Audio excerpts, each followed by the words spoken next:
they spoke to me in a dream that this is the most thirstiest episode of all time. And Nico is whispering in my ear, and I am going to say the demons won't be let out this episode. I've locked Nico in the cage. He will not be here tonight. It's just me and Pete tonight. How's it going, Pete? Welcome to Smack Up. I'm great. I'm just really worried about Nico that we just didn't give him enough water. Oh, I don't care, man. We're in New York, man. Or New Jersey. Does he have did you give him a piss jug? I might have gave him a piss jug. Yeah. Okay. We're live. Yeah, Nico can handle it, buddies. Because you got me this episode. Get back in there! I put you in the other room, Chuck. No, not Chuck. Hey, you locked up Nico? Now I'm free to come. Oh, to this podcast. No. Bleep that out. Bleep out everything. Freaky dude. Get out of here. We're in the Izod Center. We got 17,000 people not here to watch SmackDown because we're after a Raw. You know people went to go see Raw. Come on, we're fooling ourselves. SmackDown's been ass. This was an afterthought show for sure. ECW left us. They were in the Hammerstein Ballroom. Batista completely shit the bed in the main event. One of the worst main events of the year against Big Show. Let's just forget about it. We're done with that shit. Maybe our king, our GOAT, is just washed, and maybe he's on pack watch. But we'll see. Did you ever try wrestling Big Show? No, man. But he's been on a good... Big Show was on a good roll. I'm not even going on a tangent right now. Batista had the worst match with Big Show. I don't know how you do that. Big Show has been doing really good. Sometimes the chemistry just ain't there, you know? Nope. Chuck, can you tell us about sexual chemistry? Oh, yes, sexual chemistry. That's that... I guess, what do the kids say? I don't know, something all right, like thanks, Chuck. You're good. Thanks, Chuck, man. Appreciate you. All right, so, Pete, you remember Great American Bash? You remember, a couple weeks ago? As we call it around here. You remember last week? So, here's the card for tonight. It's a rerun of Great American Bash, and this is also a rerun of Great American Bash. Yeah, and next week is also a rerun of Great American Bash. We're just watching Great American Bash for the rest of our lives. We might. Great American Bash 2006 until we die. Great American Bash 2006 forever. Great American Bash 2025. Oh yeah, that's this weekend. 2028. Yeah, man, for sure. Because we got Mr. Kennedy versus Batista again for the third week in a row. But not only that, we opened the show hot. Let me tell you something. Hold on. Can Pete first, and then I know I'm locked up, but then I want to say something. You're not get back in your cage, dude. Okay. I might go to Home Depot later and just see what they got on sale. Yeah. You feeling that? Yep. You think Lowe's got any good deals, or do you think they're washed as well? They could have some nice objects, for.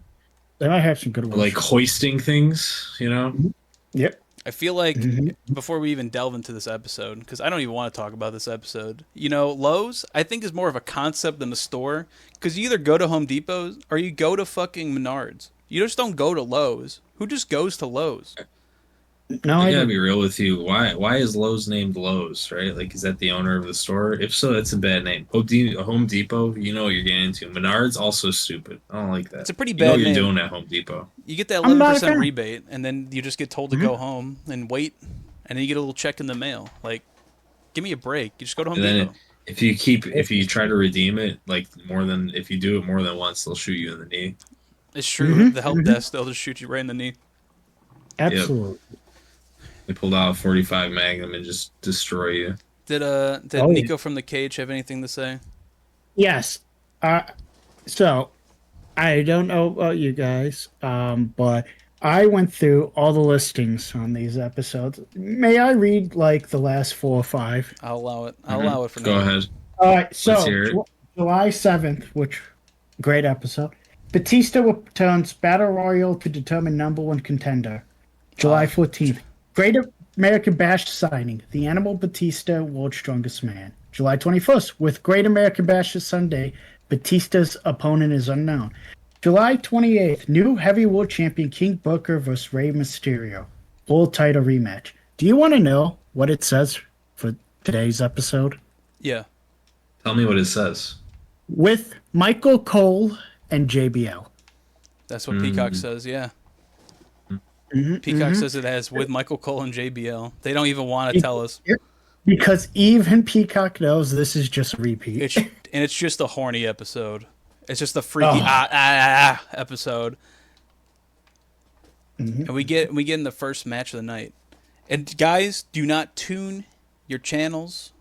This is not a repeat. It's the U.S. title match. Finley versus William Regal. You might think it's July, but it's actually August. We're in August. Don't ask questions. We're in August finally. Hey man. So how do we start this match? As if every single other match starts. They just do ground and pound. They just go to the ground. They just put each other into armbar submissions. As JBL is coming on commentary about how strong William Regal is. About how strong he's got. Despite my complaints, I do enjoy like watching these guys go at it still, even if it's like slightly boring because we've seen it like 4 weeks in a row. I think it's fun. I mean, they have good chemistry. I just wish we didn't have to see it so much. They, of course, not even 2 minutes into this match, we have Little Bastard come out of the ring, and the Leprechaun is just giving him his fucking shillelagh, and JBL asks, is that the only one under the ring? Is there a whole family? Is this? Does his dad miss him?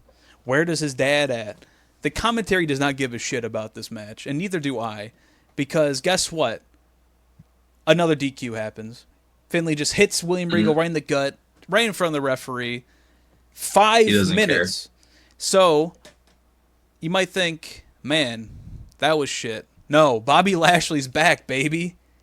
And then immediately gets hit with a fucking shillelagh. Immediately, he gets killed. And so Finley goes... Is this one of the worst, like, returns of all time? Wait until later. This is really bad. Wait until later. Oh, Could have put them both up on the same fucking level. Okay. Because now we got...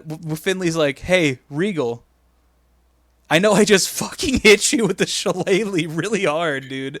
But I need you to get up and help me.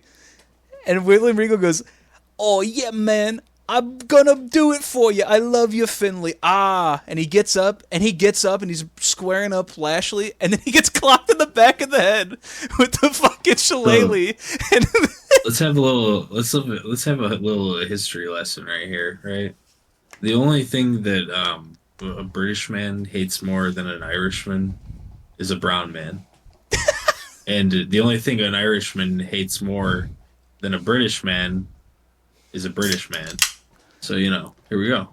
Yeah, so then Lashley just goes, all right, sick, man, and then picks up Regal, power slams him, kills Regal. He's dead in hell. And then they just a big point at Finley. As if we didn't have Finley versus Lashley for 10 weeks in a row. That's what we're booking it, baby. We need Finley versus Lashley another booking. 10 weeks. We're getting another 10 weeks to Ireland. So now we just got the same shit over and over and over again. This match was terrible. I don't care. It was very much nothing. There's zero psychology. Multi-man tag match is back, and instead of multi-man tag match, we gave you William Regal versus Finley for 3 weeks in a row. No, we get 8 matches on this show. 8 matches. I will say, I don't think this is no multi-man tag. I do think that this is the most interesting of the SmackDowns that I've been on. And I do say that I've been on. And this is not one of those segments. This was pure boring, garbage, bad. Oh, for sure. Yeah, as soon as I saw this, I was like, oh, we're in for a fucking, terrible piece of shit. No redeeming qualities. We're going to be bored as fuck watching this. Absolutely not. Because we got a sloppy steak. We cut immediately to another match. There's no breath. Sylvester K is walking. Oh, no, Elijah Burke is cutting a promo, dude.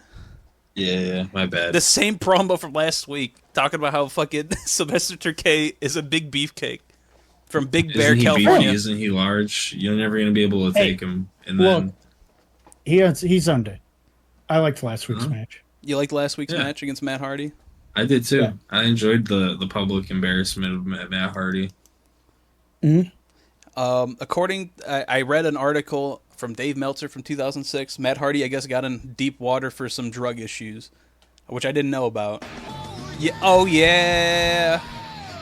But instead of suspending him, they just had him lose. Maybe he wasn't on the show tonight, so maybe he's gone for a while. I hope so. God. I don't. Get him some help. Get him some help. Apparently, Kurt Angle was suspended. He's back. Oh, we had Joey Mercury suspended, kind of. I don't know if it was for drugs, but he's been gone. Chris Masters got popped for a while. I think he just got really sick. I don't know what we've been. SmackDown's been in purgatory. Doesn't Randy Orton get like a whatever health wellness policy at this point too? Somewhere around here? He's trying to fuck Brooke Hogan, dude. Oh yeah. What? Oh yeah. Oh yeah. Oh yeah. Orton knows best just happened, where he slopped up fake Brooke, silly style, and killed fake Hogan. Oh god. Yeah, it was crazy. But back to SmackDown. Sylvester Terkay. Yeah, so Elijah Burke is coming out. Introduces Sylvester Terkay again, and Terkay begins walking down the ring, and he gets in the ring, and he's staring down Scott Wright for a while, and he just turns and he goes, "You know what? No." And he says he gets Elijah Burke in, and Elijah's very excited. Gets his little sweater off. I get the fight. Me? And me? You sure? Me? And then we have Scott Wright, who's just here to put up like a little bit of a fight against Burke, but not really. It just starts with like some like chain graps, then it's like neck crank from Burke into another neck crank, and I don't know. It's like a mild battle back from Wright, but like nothing really. And it just ends with a Rings of Saturn. What do they call his? I'm not sure what they called it, but yeah, it was a skull crushing finale or the stroke into Rings of Saturn. I thought that was pretty neat. Yeah, I like it's showcased his talent well, which is what this match is for. Ultimately, like, hey, they should have had Terkay do this the week prior. Had him fight a jobber, not Matt Hardy. Because Elijah Burke looks so much better. Is, for all intents and purposes, a jobber now. I guess you're right, for sure. I will say, I mean, it gets Sylvester Terkay over a little more when he beats a name like Matt Hardy, and just demolishes him. I have Gregory Helms will have like an 8-minute match, but Terkay just beats the shit out of him. I have one counterpoint to that argument. How's Gunnar Scott doing? Who cares? Where is he? He beat Matt Hardy. Remember that? Yeah.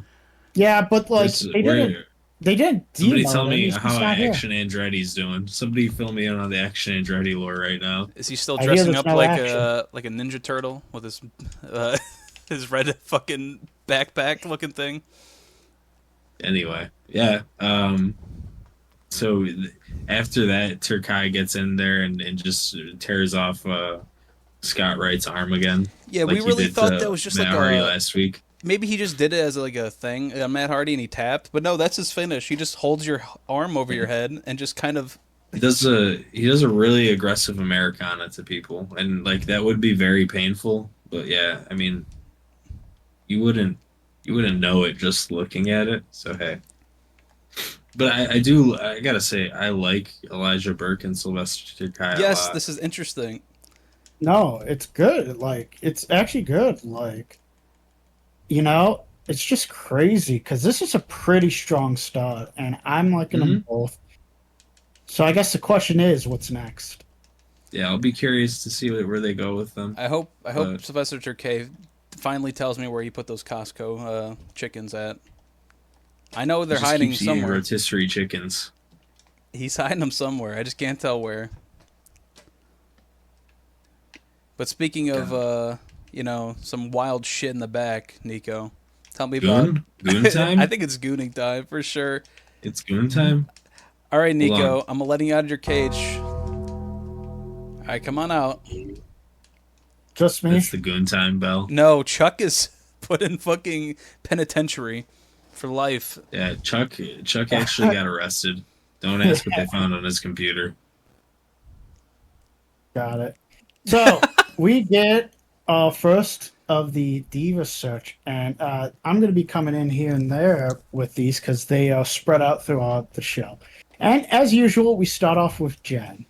Now, I can explain this, but as was pointed out to me, what is going on with her outfit? Crazy. What is it?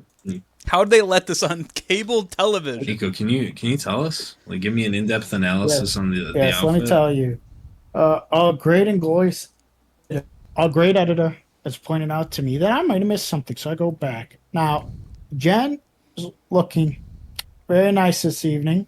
It's a velour top and bottom. It seems like velour or silk. I can't. With that tooth with some studs in it, I believe. And now, at first, I just kind of thought this was like a normal top, maybe a little fashionable, whatever. But as our editor pointed out, I looked closer, and this thing is actually pretty damn see-through from the angle they start with. I think we got a full-on nippage on this fucking episode. It is nipple city. Mm-hmm. But, you know, more important than the nip is, like, what we learn about her. Oh, I didn't pay attention. I'm sorry. Yeah, Ty just kept telling me, the nipples. And I was like, what? Ty's such a nip guy, dude. Yeah. He just loves nips. Hey, man. Like, what's that all about? Hey, man, it is what it is.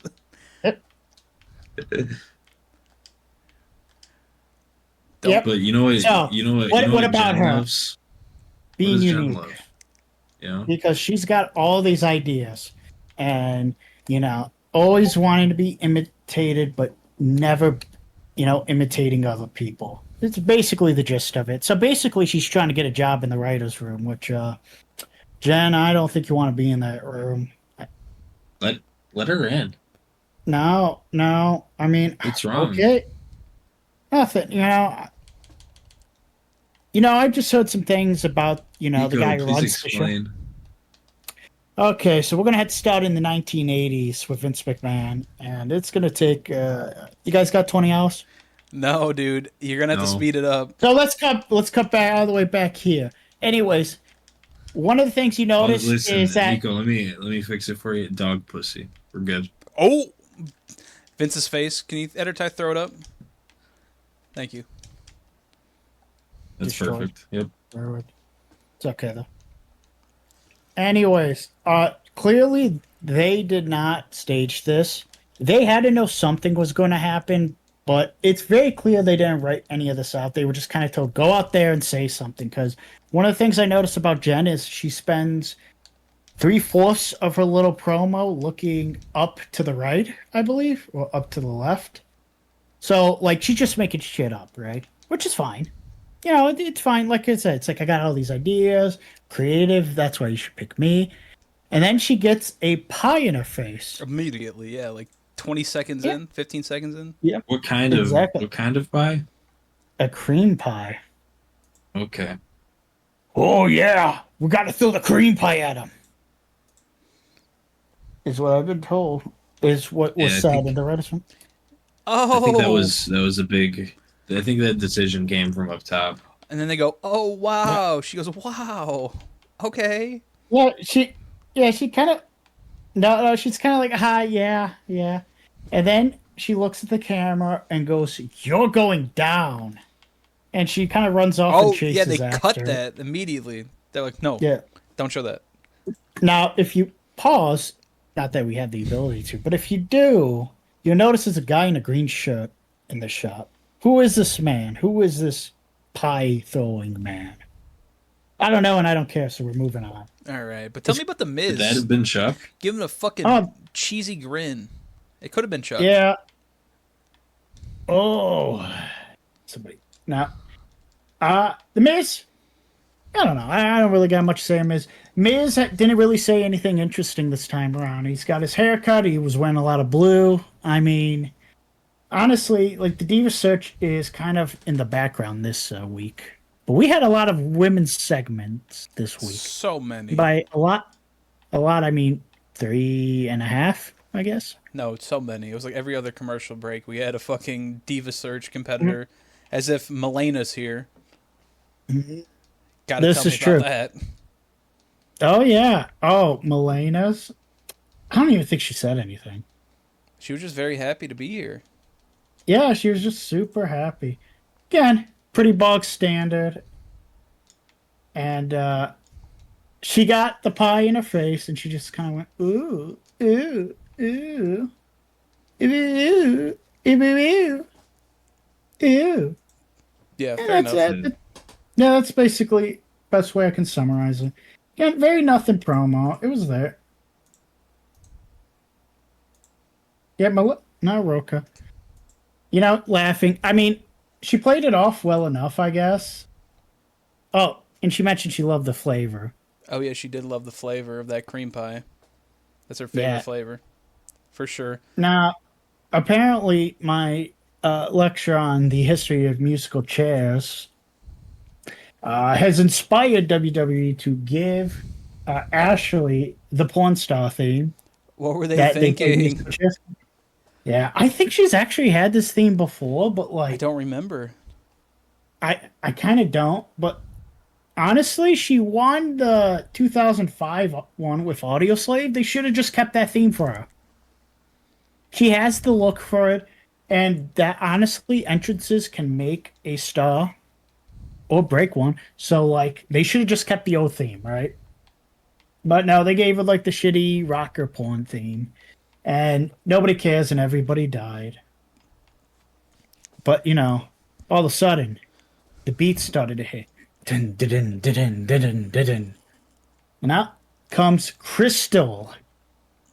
Which, the announcer... So, I don't know if you guys heard it, but when they announced Ashley, they just announced her as Ashley. Where Crystal, they said her full name, Crystal Marshall. Yeah, but they didn't show it on the graphic. No, which is kind of weird. Honestly, I think she should have her last name. # women should have surnames too. But, I mean, that's just me. No, they don't. No, listen, Nico, they only need the man's surname. Oh. When they get married, so. Until then, she's Crystal. Got it. And let me tell you, folks, this is the best match of the night. No. That's right. No. You know what? No, you know what? I said 2 weeks ago. I have a hot one. I have a hot one coming later. I said 2 weeks ago that Balls Mahoney versus Justin Credible was the worst match I've ever seen in 2006. This is up there. I'm not joking. Yeah. This was terrible. But tell me how it's the best match of the night.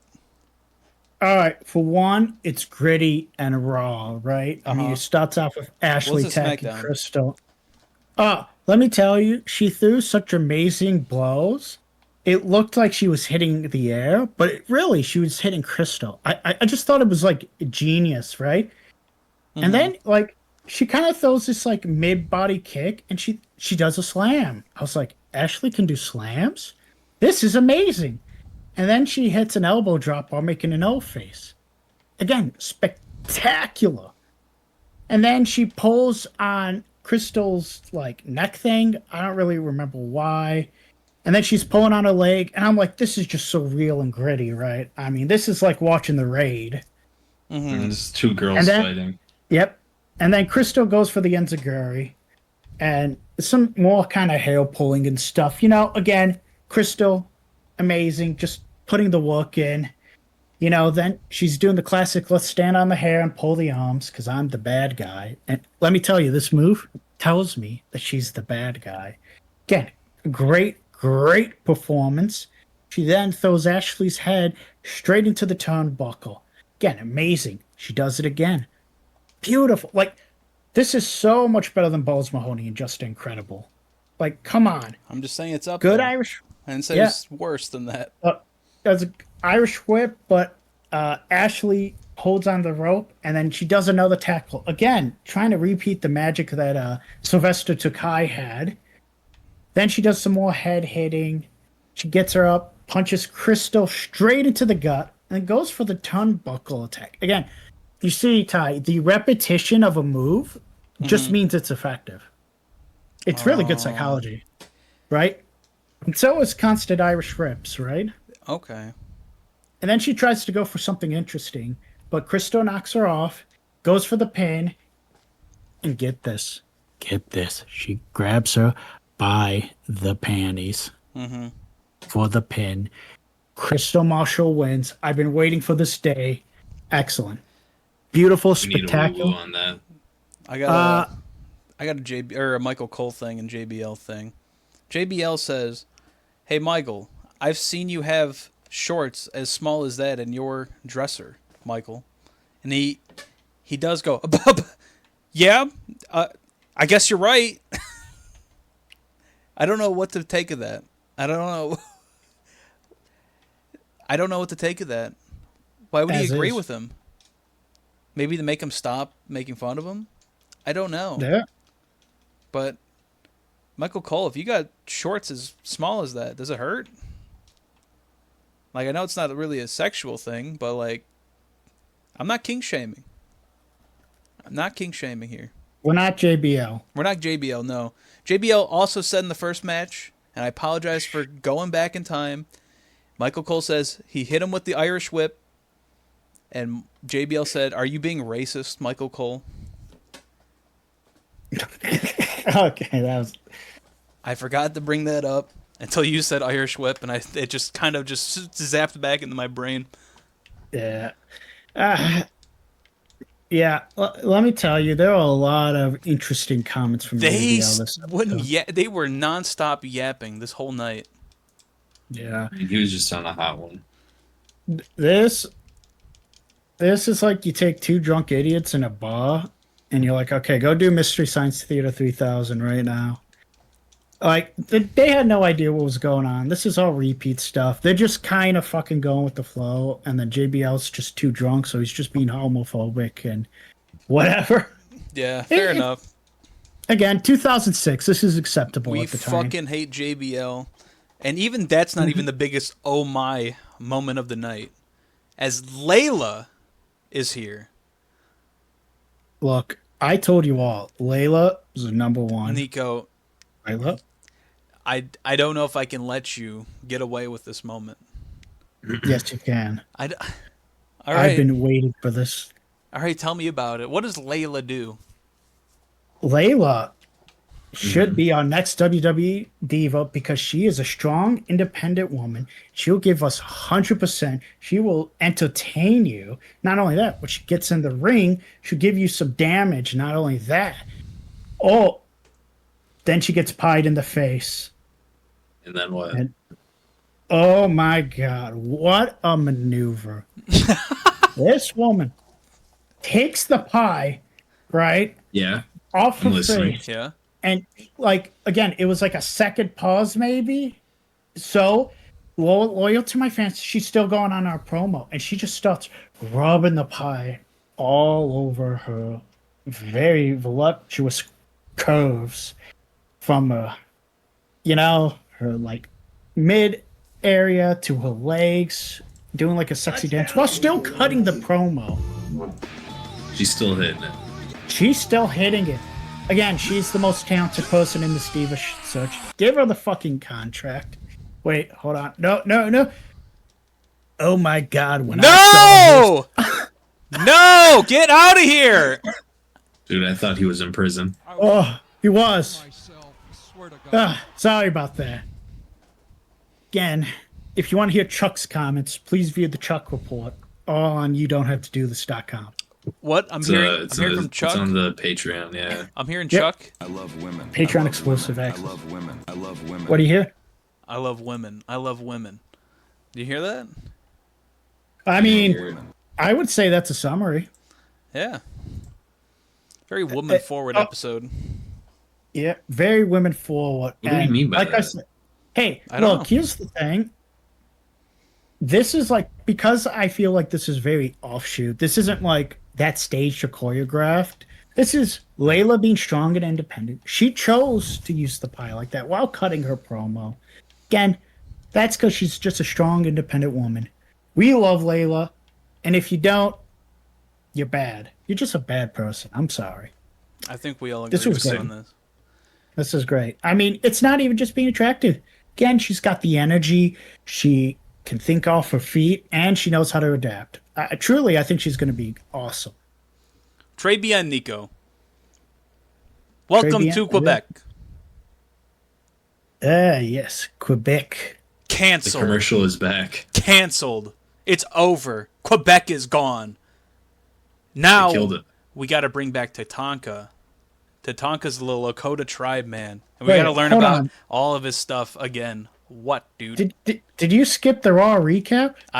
We're all gonna skip the Raw recap. Fuck the Umaga. Fuck the Shawn Michaels, and fuck the Triple H. I don't smoke. Get out of here. You smoke. You freak. I don't even smoke. Raw must be in real shit show for that. Yeah, man. I thought you'd look for any fucking scapegoat to get out of the SmackDown episode. No, I got a lot to say about this one, dude. Okay. Because Tatanka, he's back, baby. Our guy is back. Back on the gas. He's back on the juice. They creatined him up. They said, did you forget? They gave him trenbolone sandwich, and he forgot he was him. But he remembered now. Did you forget, dude? Did you forget that he's a buffalo? That's what Tatanka means. He's a roaming buffalo, dude. You can't cage him. You guys forgot that he went on the fucking Spirit Quest with the Moon Mother. You guys gave up on Tatanka. I never gave up on Tatanka. For this fucking Quebec shitter. Guess what? I never gave up on Tatanka. Tatanka killed this man. Sylvain had zero offense. I think he got maybe a kick in once, maybe a clothesline outside. Tatanka dominated for 5 fucking minutes straight. It is insane what the fuck happened. Honestly, I think when they did the headdress spot last week, that was a shoot. Because Sylvain got it activated the ancient warrior within him, bro. There is no saving Sylvain after that. This match was so fun. Here's inside baseball for you. This match was supposed to be like a big back and forth, but Tatanka just went into business for himself. Yeah. This was like 90s Tatanka, man. He was going hard. He really wanted to take it to the French today after what happened last week, and rightfully so.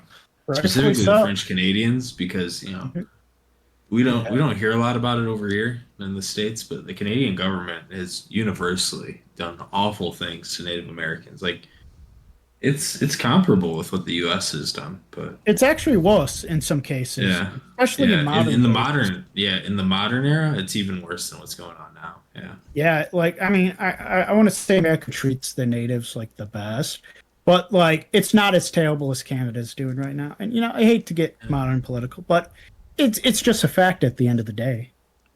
Yeah. It's just... The Quebecers are very racist, so...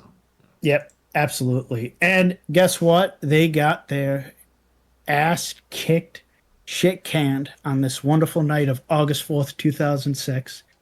And then Michael Cole's like, would you take your parents to go to, summer vacation in Quebec? JBL said, I'd rather go to hell than go to Quebec. No, he 100%. He hates two things. He hates the French people, and he hates Canadians.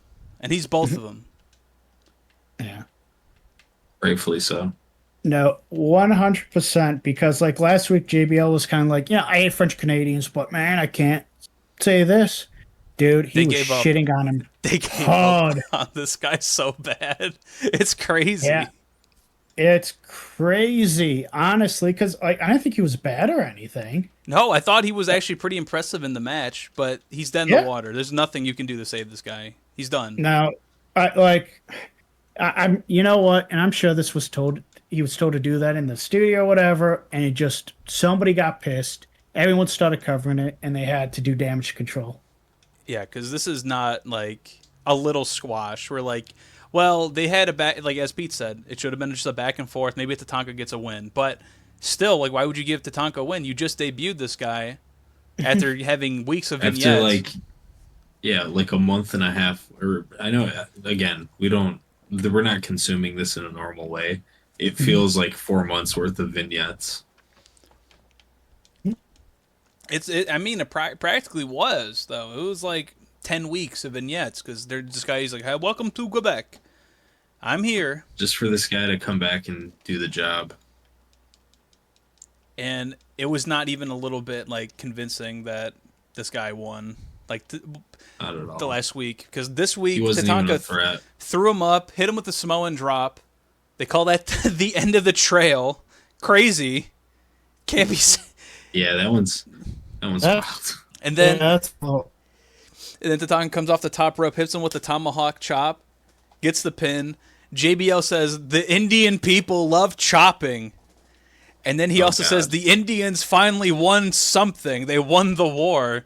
Finally. Oh, God. JBL was on his fucking shit, dude. Fucking he was just asshole. on a hot one Crazy. For some reason. Yeah, as much as I love Tatanka, I don't know what the fuck they did with this guy, but I mean, it's cool to see him do a squash match, essentially. Yep. But yeah, Sylvan's dead. There's no saving that. Oh no, he's fucked. Like, he's just so fucked. Like, I mean, I'd like to see how they try to revive him if they do, but I mean, I don't see it. I don't see it either. So you go from one washed Canadian to the washed animal. Because Mr. Kennedy is bandaged up and he's walking out. But all right, hold on, folks. I'm going to go on a hot one. I'm a hater. This was a good match. I don't know about that. I did not like this. It's not a good match. It's not a good match in the context of the matches that came before it. But in a vacuum, this is a well-done match. And both Mr. Kennedy and Batista had something to do with that. Mm-hmm. Yeah. There's a narrative through line in the match. The physicality of the match makes sense. Mm-hmm. This was an obstacle for Batista to overcome in the last couple weeks.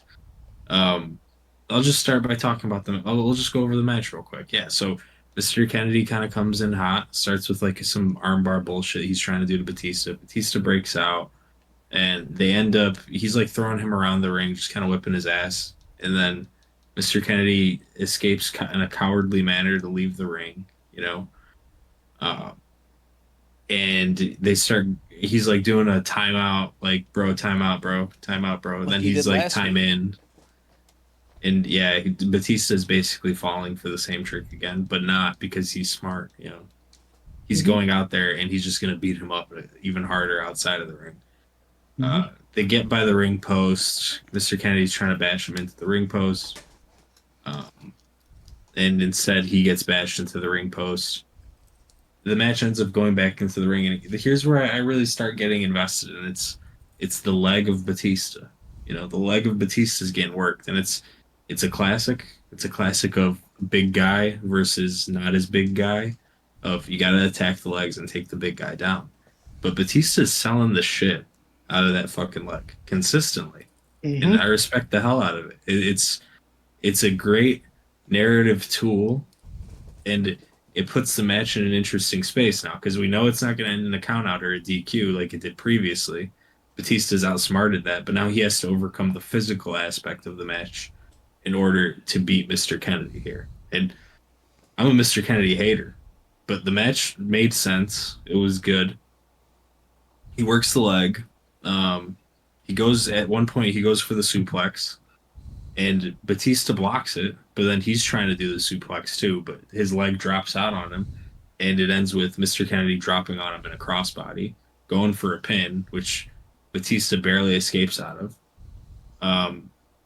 And then he kind of fires up and gets a comeback, does a spine buster, and then hits him with like a Batista bomb where he also looks like completely unsteady and just collapses after he hits it, which looked sick. And then pins him for the win. Finally. Overall, I'm not happy about the way that this was built. Like, we didn't need to have Mr. Kennedy win twice by bullshit, you know? But I like where we got to eventually, and it did a decent job of building up Mr. Kennedy, and it gave us, like, a comeback narrative for Batista where it's like, all right, now, like, that was, like, the mid-card challenge, and now Batista's going to get back into, like, the main event picture, essentially. You know? Yeah, because he does get on the mic after. Yeah, Batista hops on. Michael Cole goes to interview him. And he what does he say? He says like, "Save your congratulations." Yeah, he won't accept congratulations until he's the world champion again. Yeah. Yep. No, he said heavyweight, I thought. Did he say world heavyweight? We're Yeah, back. he did. We're back. Yeah, Rey Mysterio's gone. Oh, thank God. Yeah, we're back. Thank the Lord. But, Eddie. Hey, I defended their match last week, because, like I said, they were already building it then. And that's kind of how I was looking at it. What is the story? First night, Batista comes and just brutalizes Kennedy, but, loses, gets DQ'd, right? Mm-hmm. Then last week, the count out, right? Like, it's clear that Batista is the better athlete, is the better person in the match. Not that Kennedy's bad, but, there's a clear difference, but he keeps outsmarting him.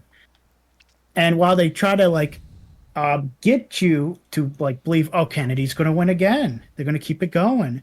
They kept it nice. They kept it short. And Batista got his win, as we all knew.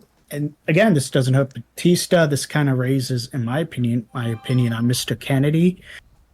Everybody looks good from this. This was a nice, well-done story. Great psychology. Just easy to watch. But I think the problem is they're trying to make Mr. Kennedy Mark Henry. That was the whole bit. Look at it as everything else in the ring, right? Let's just say we had Batista versus Mark Henry at the pay-per-view. He's going to brutalize Mark Henry because Mark Henry put him on the shelf for that long. He's going to kill Mark Henry. He doesn't care about winning. He wants to beat him up. So we have that finish. And then we have Mark Henry. Let's just say he fucking squashes him out the ring and he just counts him out. Batista again loses. So Mark Henry's 2-0. And then we finally get the win against Mark Henry now. I don't think we would have done it. It's the same story. No, I highly disagree. There's no way they would have done that with Mark Henry. It doesn't work. Yeah. This is clearly designed for Mr. Kennedy because the idea is the technical wins. Mark Henry is not going to try to get technical wins. That's not his character. He won't do the cowardly act of I'm going to beat you by DQ or. Well, that was Batista's being stupid. No, at the end of the day, strategy. Yeah, and that was the strategy the next week. Now, I think the ending finish of the Great American Bash match would have let Mark Henry be brutalized a bit. But I'm pretty sure, based on how they booked, Mark Henry probably would have took the win just brutalizing Batista from last week.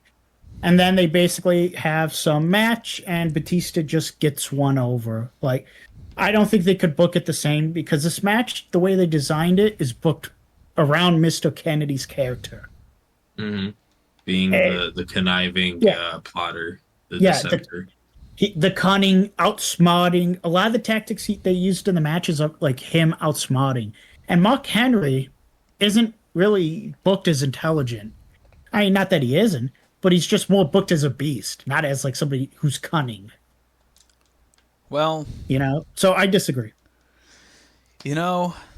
As we're speaking about intelligence, I'm not trying to shit on this woman. Yes. She's just not very good at talking. Hold on. Before we move on, I just want to say, Ty, tell me about it. Are you feeling it? Are you coming around on the energy of this match after we laid that all out for you? Or I just think Batista soured me so hard with that Big Show match and these past two Mr. Kennedy matches. Forget everything you know. He's in rehab right now. Forget everything you know. This match was good. I'm having penis surgery after this, and I need to fix it. Watch it next Saturday with fresh eyes. Yeah, next week, next episode of Smack Up. If Batista has another pretty good to decent match, he'll be saved. But if he doesn't, he'll be put in the gulag with Rob Van Dam. I'm telling you. He survives this week. He's not on Pack Watch. He is not on Pack Watch. He's not on Pack Watch officially. He's not on RVD Watch. No, come on. That's what I'm saying. He's not. He's safe for this week. But if he has another stinker, no, he's not even close. Get out of your mind, man. Nico, you remember that episode? You remember the Big Show? Let's move on. Remember the Big Show match? I'm cutting you off. Well, I'm a teacher. Hi, I'm Erica.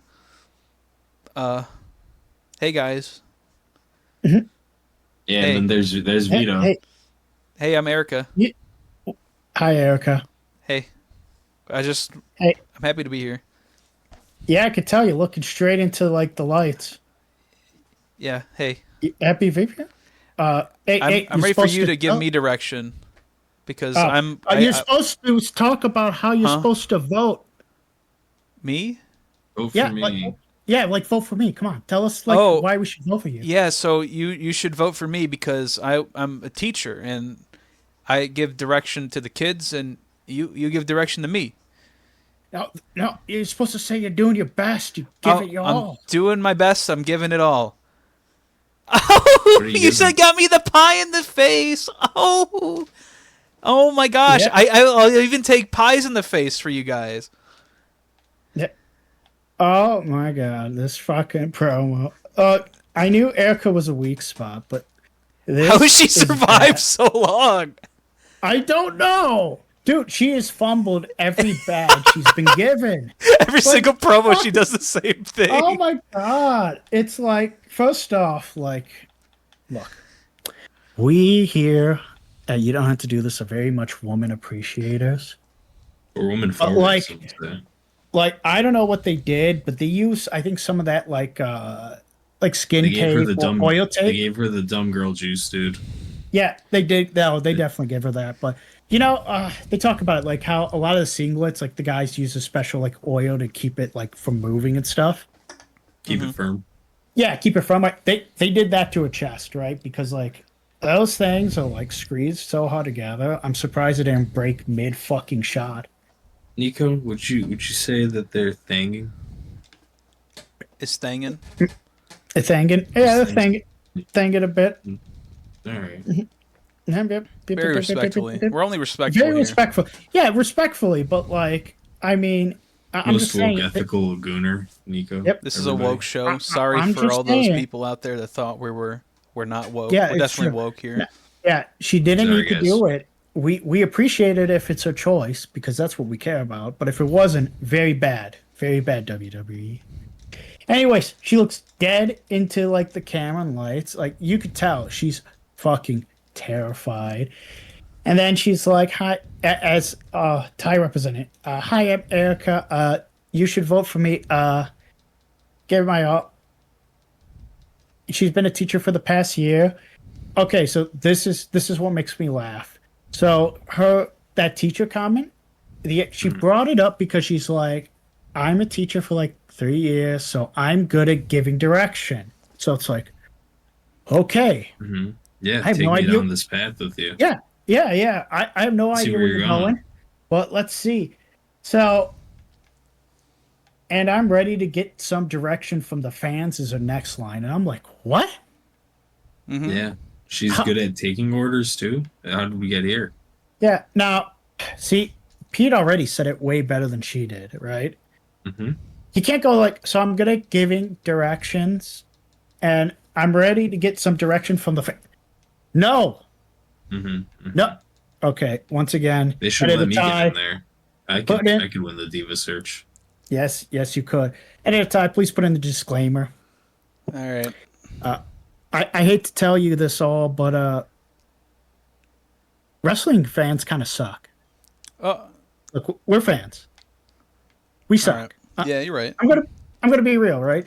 Like, how many times have you been at like a wrestling show, watched like a show, and the fucking crowd's doing some dog shit bullshit, like bouncing beach balls or screaming what, even if it's good? Well, yeah, fuck the fans. Don't take direction from the fans. Are you insane? Are you stupid? Can we get a one? Fuck the fans. Fuck the fans. Yeah, fuck the fans. Like, seriously, fuck them. You know what they're gonna tell you? Take your clothes off. Are you gonna do that on national TV? You fucking moron. Are you kidding me? I mean, they love Jen. Her. She seems like, and no offense to like Erica, she seems like a nice girl, you know. But the issue at the end of the day is like, don't listen to the fans, okay? Like, she's just making stuff up so people vote for her. So of course she's gonna say, "I'll listen to you guys." She's not gonna listen because you guys will ruin her career and her life and probably stalk her. I'm sorry. It's just true. Is it not? Is it not? And then, dude, she didn't just get like the pie. She got the backhand and the pie. Like, they were putting some stink on that pie. They fucking smashed that shit on her. Yeah, they did. And she's like, oh my God. I'll take pies for you. Yeah, I'm willing to get pie in my face for you. For me. Woo! Yeah, I hear you. Yeah. Then they play, of course, the great All-American Rejects. The music of Nico. Move along. And they cut it out. Nico, I think it's time to move along. I think it's time to move along. You know, nope. The fans want sexy. Push Erica out of the way because we got Vito in this dress. Doesn't matter. She's out of here. We got Vito. Vito in the dress. Yeah, we got Vito. It's sexy. That's what we want. Yes, we do. Exactly. And he's in the gym. And he's working out at his favorite gym in New York. Yes, he is. And let me tell you, he's looking fashionable, man. He's looking so good. He's looking. It's a good dress. Tone. It is a great dress. The white really accentuates his features, his musculoskeletal body. And you know what? Hey, I guess time travel does exist because some dude who looks like Joe from Impractical Jokers is just all gaped. Hey, I feel you, man. I'd be jaws to the ground looking at Vito, for sure. Yeah. One day we're gonna get him on the pod. Yeah. Look, Chuck's in jail for some of the things he said he'd do to Vito. Okay, like we get it. Yeah, Vito's looking good. Now in the gym, Vito is doing some good like dumbbell pumps, and there's this one guy in a red shirt just looking at him like, damn, I want him to tap me so bad. This is like one of the funniest backstage Vito segments too, because not only is he doing fucking push-ups with barbells, he's fucking boxing people in the dress and knocking people out. And everyone's like, whoa, hey, whoa, dude, be careful. Vito's like, whoa, what the fuck's wrong with you guys? Come on, give me another round. Right? Give me another round, dude. Let me tell you that this gym video is great. Not one of them looks disturbed. They just look kind seduced. They're like, huh? What's up with this guy? Yeah. This guy's kind of interesting. Like some old lady gave him a look like, what the hell? And like some dude's just like, huh? But nobody's like, hey man, looking at him like, oh, what the fuck? Or I mean, like, if Vito did this in 2025, he'd get way more reactions. You know what? You know what New York is known for? Being very not progressive. They're not blue state. They've never been blue state. I don't know what everyone's thinking. They just would never. They're aghast at this man in a dress. Yeah. They've never been forward thinking. Yeah. Never. So on the nose, WWE for sure. For sure. Now. There's only one way to represent the New Yorkers, one way to show what a real man is like in New York. Enter the Brooklyn Brawler. Who? This old fucking decrepit man that got jobbed out to Kurt Angle a couple days ago? Are you for real? Come on, man. This fucking guy, Nico. Tell me about him. Okay, take it easy, he says. Okay, you keep this up, we're gonna get canceled, man. That's what he said in the match. During the match, he said it. I know he did, but I'm just saying, man, you can't repeat it. Hey, you can't repeat it, man. Not for you. There's only one thing I can repeat during this match, because I don't know if you got the JBL report like I do. Mm-hmm. He messed up on bringing up... Did what, about Janet Jones? Do you got that? Yes. All right, tell me about it. Yeah. I think you're talking about Janet Jackson, right? No, you said Janet Jones.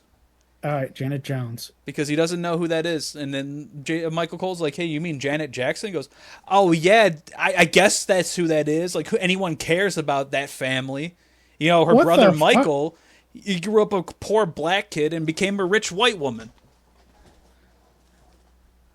Yeah.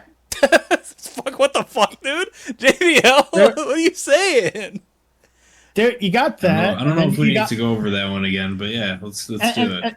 And then you got Michael Cole talking about, oh man, yeah, I had a couple beers with him.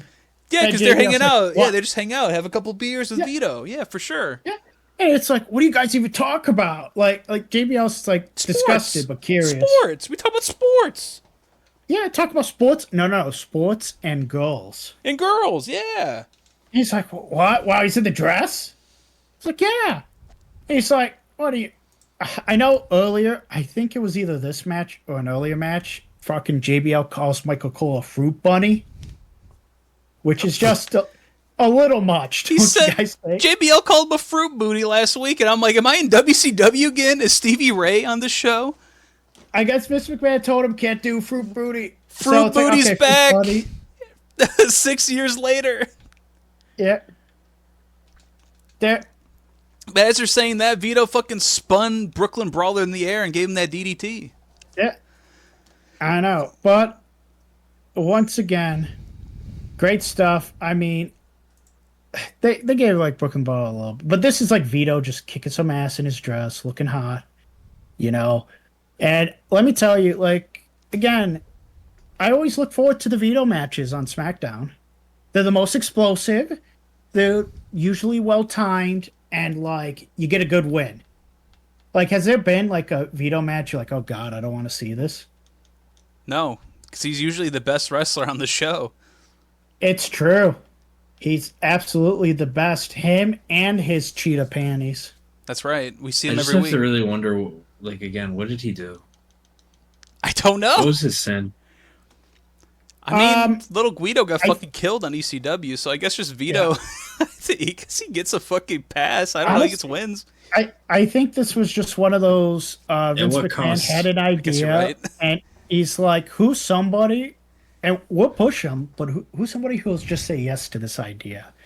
And Vito's like, well, I look good at everything else. I'll wear a dress. And here we go. We got Vito in the dress. And, of course, he hits his signature chicken wing submission with using the dress to his advantage. And Brooklyn Baller, yeah, he just taps the fuck out. Yeah, and Dickie and Ball in the face. Exactly. And I think what I love is at the ending thing where Michael Cole is like, can you deny the success that Vito has had in the dress these past couple months? And JBL's like, no, I can't deny that. He's doing awesome. He's absolutely on a roll. And I don't like the fact he's in a dress. And that's how they end it. Yeah, for sure. Yeah. And now I'm going to... The next segment. Well, no, hold on. I'm going to do the JT Diva Search impression for you guys. So start the clock, Nico. Start it at 30 seconds right now. Go.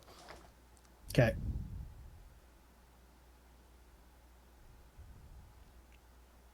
Oh, I got a pie in my face. Am I supposed to go? Oh. You were like 3 seconds early before the pie. Oh, good. You were...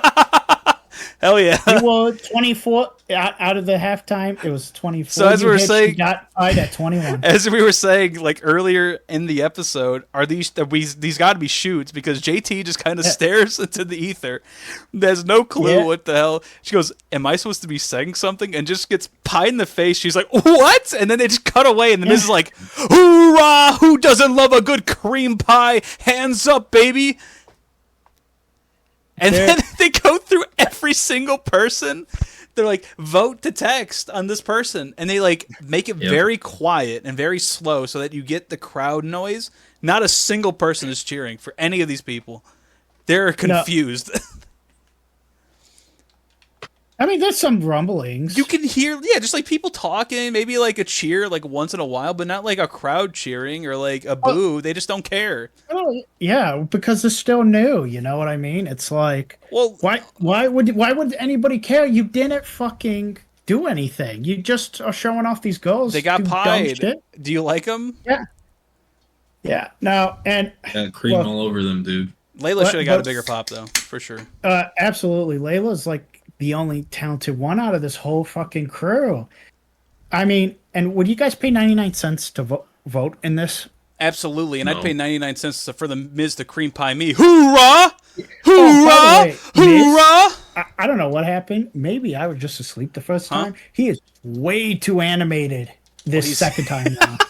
Yeah, dude, his face is like an AI generator. He's going like, wow. Vote, he's please. A straight up cartoon, man.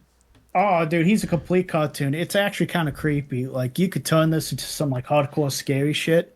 with the right person, dude, he is just going from facial motion to facial motion to facial motion. It is. No, I'm not done. You're not you done? can't stop this. I'm going to stop Diva you. Search never dies. I'm going to stop the Diva Search. Now I'm done. Okay, fine. But as JBL said earlier, and I'm not being racist, this is what JBL said verbatim. Peanut-headed George Jefferson wannabe Teddy Long is now sitting in his office. And he's on his phone. He's texting. Wait, hold on. What did he say about his head? Peanut-headed. Oh, fuck. Cut the... Okay, I'm out. That's what JBL said. So he's there. He's on the couch. And a breath of fresh air washes over us. It's like we just got hit with the fresh breeze. Febreze is in the air. Oh, it smells good because MVP is finally here. And Teddy Long's taken aback by this guy. He goes, whoa, hey, man, who are you? He goes, well, I'm MVP. I'm all about the luxurious shit, man. Like, I'm here. I'm here to take over your debuts, man. You're all about debuts? I'm here. And I'm gonna take over this division for sure. Hold up, Teddy. I got a phone call. And he's on the phone with his agent, and Teddy's like, well, okay. He goes, you know what, Teddy, take care of this. I gotta go take care of something. Talk to my agent. We'll get a deal going. And Teddy's like, okay, sure, man. Sure. And Teddy's just aghast at the price point that MVP's agent is asking for him. He goes, well, that's a lot of money. That's a lot of money, man. Player, that's a lot of money. And then we cut away. So we'll have to figure out, will MVP come back? I hope so. MVP is too good for this. Yeah, this is why I like this SmackDown. Like, we're actually getting new faces. New faces? Which is, it's amazing. Like, since I've started on the Smack Up show, man. Yeah, man. Like, it's just been nothing but the same fucking matches, the same fucking people. The Bobby Lashley 20-minute matches against the three same guys. It's been hell. There's been nothing different. I'm sorry to say this is actually a good show. I'm with you. I think it's a good show. It's an entertaining show, for sure. And it's good. I'm not afraid to say it. It's a good show. And it's because Rey Mysterio isn't here. Yes. Yeah, that little fucking twerp, dude. I swear to God, get him the fuck off my television. Never let him wrestle on a heavyweight match again. Eddie, you let me home, Eddie. Please keep me away from TV, Eddie. They're being mean to me. Speaking of familiar faces, though, before you get into this, I have a point to you. What you're going to bring up? So we got a tag team match coming, Pete, with some familiar faces. Where the fuck are the Pitbulls at? Where the fuck are the tag team champions at? Where have they been? they both gone, dude. Every tag team's been gone. So now who's back? It doesn't matter. Who's back, Pete? We got Casey James and Idol Stevens. Debuting for the first time. Somebody you may know, Idol Stevens. In the future, known as Damian Sands. Dude, he looks so Casey much like James. It's just Dolph Ziggler. That is not Dolph Ziggler. He's Dolph Ziggler if you give him a couple cheeseburgers. That's maybe a little more than that, dude. Anyway, and Michelle McCool is paired up with them, managing them. Idol Stevens looks like Chuck Palumbo, straight up. It's freaky. His upper chest is so vascular, it's kind of scary. Yeah. And they're facing our guy, Funaki. Yeah. Get it, got it, and good. Overall, I'm just gonna preface the thoughts on the match before we get into it. Overall, it's fine. It serves a purpose. I think it has the beginning and middle is very boring because so for the bulk of the match, just have Scotty 2 Hotty getting wailed on. When Funaki just nonstop, and it's a great build up to the Funaki hot tag. And Funaki's putting in some work. He's got great offense in, and God, you watch this guy and you're like, damn, he can move, he can wrestle. It's a shame he's a joke character because he's genuinely very good, and you can see it in everything he does. Mm-hmm. Just very clean. But But where the match really kind of popped me was with the finisher here. Finisher, if it wasn't botched, is like sick as hell. Just a slight botch on it, but like a very cool creative finisher, right? So Idol Stevens reverses a move from Funaki there at the end. I forget what the move exactly was. The monkey flip? Where like he just I think it was a monkey flip. Yeah, he throws him up at Casey James, who's on the top rope. Well, no. He reverses a move first. I don't remember what happened. Oh, but regardless, Funaki ends up in the prone position, and essentially, Idol Stevens grabs him by the legs and catapults him into the air, and Casey James does a missile drop kick off the top rope while Funaki's flying through the air. Completely. It barely connects. It barely connects. There's a good angle on it, and you can see it, but like very cool move in theory. Pretty all right execution overall, because it's a hard move to hit. But awesome finisher. Funaki looks devastated. They roll him up for the pin. It's just a way to establish these two guys. But fun match overall. I liked watching this, despite it being boring for like maybe the first half of it, because Scotty 2 Hotty just gets beat on. Probably should have cut 3 minutes out of the 6-minute match. Why the fuck did it go so long? Yeah, that hot tag should have come a little bit earlier.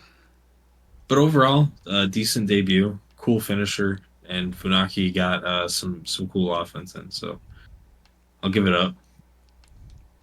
And Pete, you telling me that was a good match got me in my locker room, and I'm thinking to myself, is Pete gonna be better?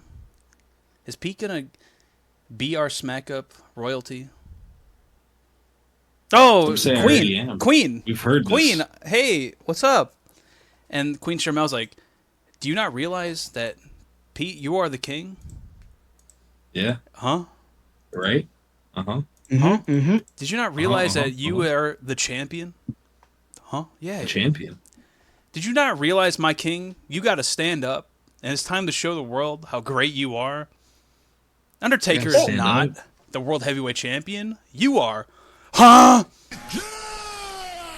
And our Booker T, or King Booker, sorry, apologies, he stands up.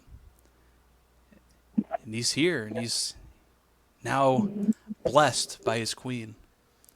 And he's ready for the main event against The Undertaker. They go hand in hand to get ready. It's beautiful. What a weird backstage promo. Like, why was Booker T so fucking sad? Why was he so fucking sad? He's scared of the undead wizard, dude. And we forgot one thing throughout this whole show that we've been promoting, because it's up next, that Chavo Guerrero is finally going to go on record. On the record, Chavo Guerrero. Yeah, on the record. He's here to explain himself. Why did he turn on Ray? And you know what? Chavo Guerrero is not the heel in this situation, because he's 100% he could be correct. Our top guy at this point. He's 100% right. He could be the you don't have to do this smack up champion of the show. Chavo starts yelling about how Ray is a phony. Ray stole the Guerrero name and the legacy and tarnished it because you guys aren't even chanting or remembering Eddie Guerrero. You're just chanting Eddie at Ray. And that's messed up. And you think I screwed Rey Mysterio? I'm just getting my name back. Like, it's his fault, not mine. The man who erased his name? Like, you guys don't even remember Eddie. And he's right. I mean, he's 100% right. 100%. Can we get some more Eddies just so we make sure we remember Eddie? Eddie. Oh, fuck, we summoned him. He's here. Fucking Ray is here, guys. And he's looking him down. He's giving him some pouty girl face. And before that, Chavo was like, I helped you through every single match, Ray. You couldn't win a single damn match without me. Again, where's the lie? I mean, where is it? And Ray plops into that ring. And he's going to get some fucking revenge. and they just go brawling and brawling and brawling to the outside. And do I feel any sort of heat with Ray? Absolutely not. I do not care. Nope. Chavo's right. But then this woman comes out of the fucking crowd. Wife. Yeah, and she throws them off, and it's Vicky. Mm-hmm. And Vicky's like, "What's wrong with you guys? Stop it!" Eddie chants ripple across the crowd because the crowd doesn't understand anything. And they're complete idiots. I feel like they ripple wave through my body as I'm fucking drunk and going, Eddie, Eddie, Eddie, because it never end. You ever see Doctor Strange? You guys ever see Doctor Strange where the girl just like presses on his chest? It's infinite. Yeah. So like Travo touched my chest and said, Eddie, and I got pushed out of my body. Dormammu, I've come to Eddie. Yeah, I mean, it was a fine segment. I mean, Travo was 100% correct. I don't know what else to say. Yeah. He's right. He always was right. And, I mean, is this why they kept pushing that? Probably, but, like, gosh, man, it made Ray look like a pile. Ray looks so bad. And I don't... Yeah. Oh, they all look stupid, dude. I hate them. I can't stand this plot anymore. And now it's time for the main event. King Booker versus The Undertaker. Ooh. Booker T comes out looking all spooked and scared a little bit, even though he was just powerful with his queen, you know? But, you know, he still does his twirl. He still does his kingly thing. Mm-hmm. Undertaker comes out. He gets to the ring after like 20 hours. And for some reason, they decide this match they're going to keep the smoke machine on. Just keeps going for like the first like quarter of the match. We fucked up, the smoke machine just keeps shooting out. They keep showing Charmel in like the mist. And every time, can you throw up an image of Charmel standing in like the fog? I got you. Like she's been transported to Silent Hill. Oh my, right, cool. Charmel, no. What is her sin? Who knows? Being on SmackDown. Yeah, you're right. So the bell rings. Booker immediately books it out of the ring. Gets eventually chased back right back inside because, you know, scaredy cat moment. Undertaker starts like wailing on him with right hands, all that.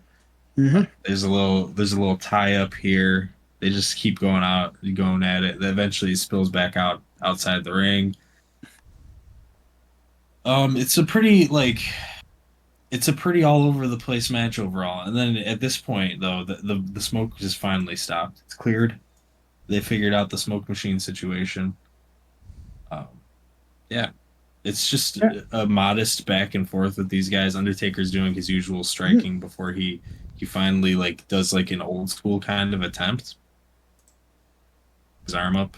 Oh no, it wasn't the old school attempt. It was the where he lifts him up by the arm and just kind of throws him. Yep.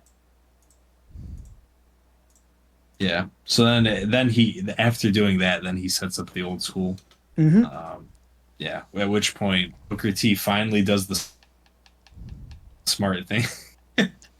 Booker T finally does the smart thing that everybody should always do anytime somebody tries to do old school, and he just does a fucking arm drag off the top rope. The most sensible defense to the dumbest move ever invented. Sorry, Undertaker. I hope you hear this, and I hope you realize that move is stupid. It's so bad. And I've always thought it was stupid. Even when I was like 10, I thought that move didn't make sense. Useless. Anyway, the match continues. Eventually, Undertaker still hits old school on him, and then he sets up the big choke slam, or was it last ride here? I can't remember. It was choke slam. Yeah, he sets up a choke slam. Booker T keeps kicking out. Or what? Was it a choke slam? I think so. Was it not? I don't remember. Anyway, Booker T keeps kicking out. The match spills outside again. There's more back and forth offense. Booker T keeps going for pins. Undertaker keeps kicking out at like 2 exactly. It's just a continuously frustrating match. The back and forth. I don't know. Eventually you get to the breaking point in the match. And that's when the chokeslam attempt actually happens. If the phantom chokeslam attempt didn't happen earlier, I don't know if that did or didn't. And he succeeds, but then he goes for another chokeslam for some reason. But who's that coming down the ramp? It's the Great Khali. Everybody's liver enzymes are back intact. Yeah. Liver enzymes confirmed normal. DQ finish. Everybody's protected. Except for the Great Khali, because immediately they beat the shit. Fucking Undertaker beats the snot out of Great Khali. Yeah, Undertaker, after having worked a 10-minute match, gets up and just starts punching the Great Khali as hard as he can, and the Great Khali is just taking it in the stiffest way possible. Like he's horrible at selling, but this big man, I didn't expect him to sell anyway. 100%. But you know, that's your main event, folks. Well, it was different. Hold on, tag Pete. match. The Undertaker hops on the mic and he goes, "Yeah, last man standing." Next. What is that? That's set for SummerSlam now. I guess maybe next week. I think it's for SummerSlam. It's got to be for SummerSlam. Match is fine. We're about at that time, aren't we? I hope our liver enzymes stay normal. Oh god, the liver enzymes, so good. So both returns were involved in 2 DQ finishes, where the guy returning got his ass beat. Very good. Yeah, but the Bobby one was worse. Yeah. By a lot. But at least you got to beat up William Regal. At least you got to beat I just keep thinking about Queen Sharmella and Silent Hill. She didn't deserve that. Dude, do you think Pyramid Head's coming for us? No, I think she is a scarier guy than Pyramid Head for some reason. Oh, this is like The Room? Yeah. We'll never escape our apartment. We'll never escape the smack up offices. She could. I could see like Charmel's might just be like a locker room backstage where she has to watch, Rey Mysterio beat Booker T all the time. Yeah, and then Chuck just keeps like going, "Oh yeah." Chuck just keeps making lewd comments. And that's what he's really good at. Her Silent Hill demon is Chuck, actually. Yeah, that's what I'm saying. We nailed it. Yep. And I think, has anybody else got any other words to say about this episode? Yeah. This is the most interesting. You son of a gun! What did I do? Oh, I thought you cut it. No. I thought you just went oops, so I'm like, oh, I thought you caught it. Now, this is still the most interesting SmackDown I've been on. This was the easiest watch. Yeah, they did some repeats, but like honestly, at least they were pulled off the best that they were this whole time, and I liked all the new faces. So this gets a thumbs up, and I will do anything the fans tell me to do. Mm-hmm. Very good, very good. Okay, we'll see about that. And I will not do anything the fans do because you've been smacked up. Get me out of here. Get me out of the fucking office. Oh, is that Chuck? Yeah.